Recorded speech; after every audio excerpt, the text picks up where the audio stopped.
Honourable Damien O'Connor. Thank you very much, Mr Speaker, and I welcome the opportunity to speak on this bill. It is a very important bill. I guess it's one that the Labor Party supports.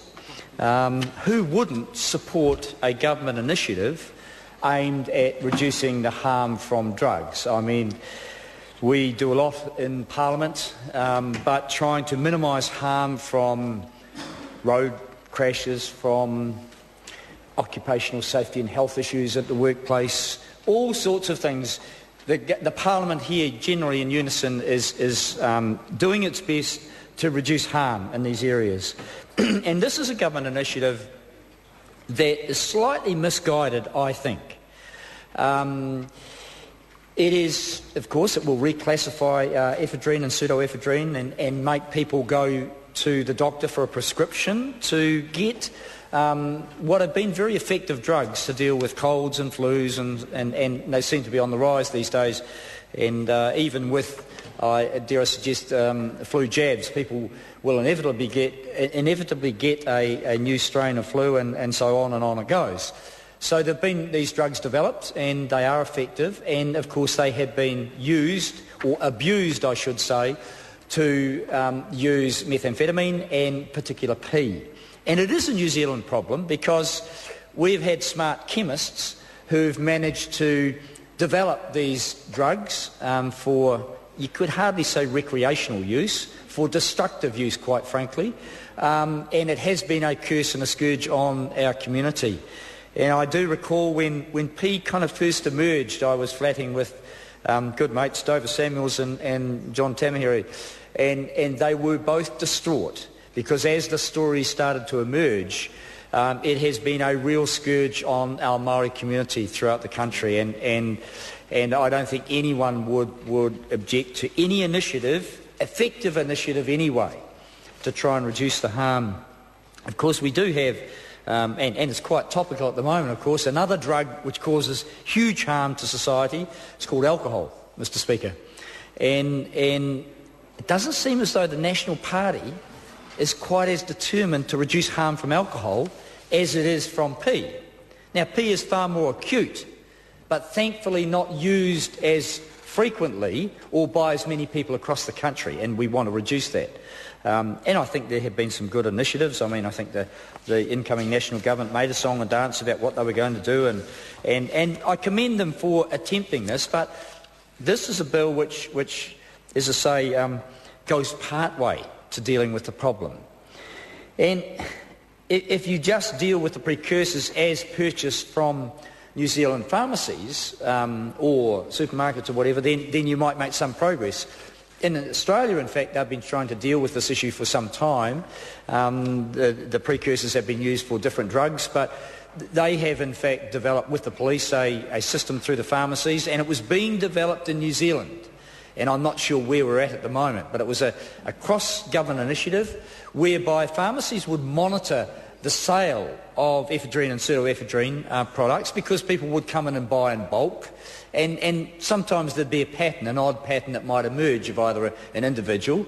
And what they did in Australia is start to monitor this. And with computers, it's quite easy to pick up patterns and pick up individuals, and in fact they did. In fact, apprehend many people as a part of that process. And that was being developed. I'm not sure where it is at the moment, and I hope that the Minister of Police is sitting over there at the moment. I hope she can maybe get up and tell the House whether those initiatives around monitoring of pharmacy sales and contact with the police over suspicious sales, if we are doing that here in New Zealand.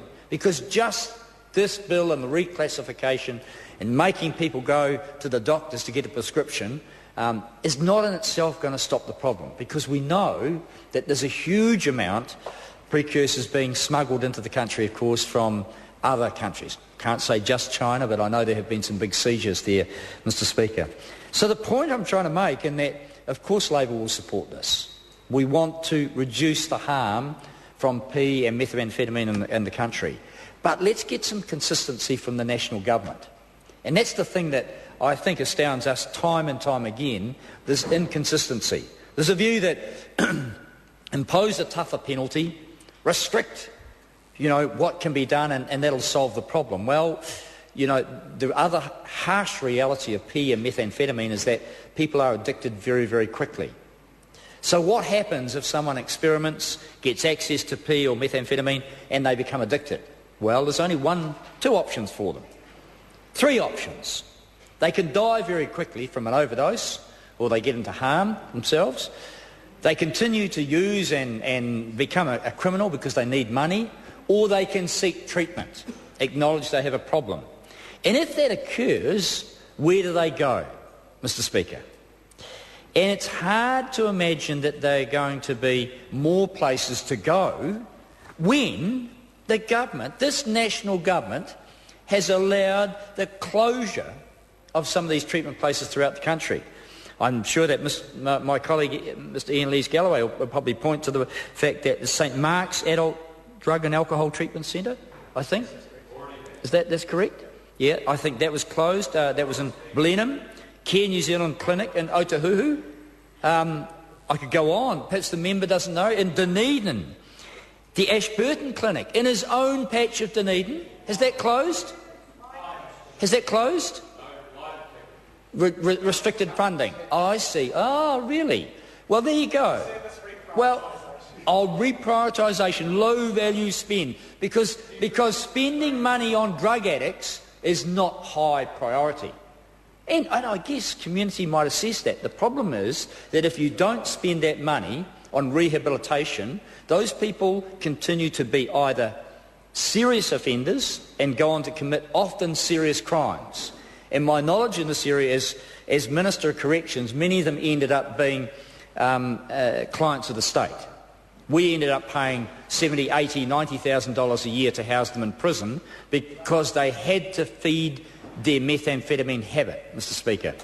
So the question I ask, will this government commit more money to drug treatment centres and programs, and indeed, will it support the existing ones?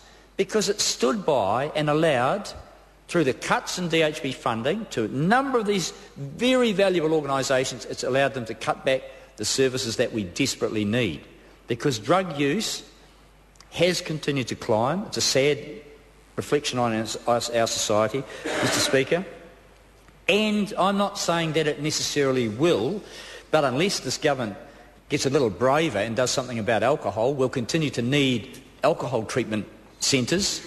Absolutely. Oh, the member over there says doesn't believe this. He knows full well, because I know he has a conscience. I know that he knows, because he's been in the health sector, how difficult it is to treat these people, what resources are needed, and staff training, Mr. Speaker. We found when we came into government that although we were committed to do this, in fact we didn't have enough people trained to undertake as registered, qualified drug and alcohol counsellors, Mr. Speaker. And so we had to ramp that up. And I hope that the government's continued with that. I'm not sure. I don't trust their commitment to things like this. They will take the populist, easy option and say, we'll deal with P and methamphetamine by shutting down access to the precursors. Well, you'll have to go for a prescription to go and get your ephedrine and pseudoephedrine, Mr. Speaker. And that may make a difference, but it won't make the big impact that we need in this area. It is a comprehensive program that we need. The cuts to benefits, the squeeze on ACC, the mean-spirited approach that this government has taken to people who are on the bottom of the ladder, Mr. Speaker, through whatever means. They may be born into poverty, they may have been abused. There are many, many reasons that people need support, and unfortunately, too many of them end up using drugs for whatever reason. We know that's the fact. We have a moral responsibility to try and assist them. And that is to identify the problem, yes, if possible, prevent access to the drug, and this is a step in that direction, not sufficient enough in my view, and then allow those people access to proper treatment, because these addictions are all-consuming. The people live for their next fix, Mr. Speaker, and so while in supporting this bill, Labor says commit more to treatment, commit more to existing programs that help people who are addicted to drugs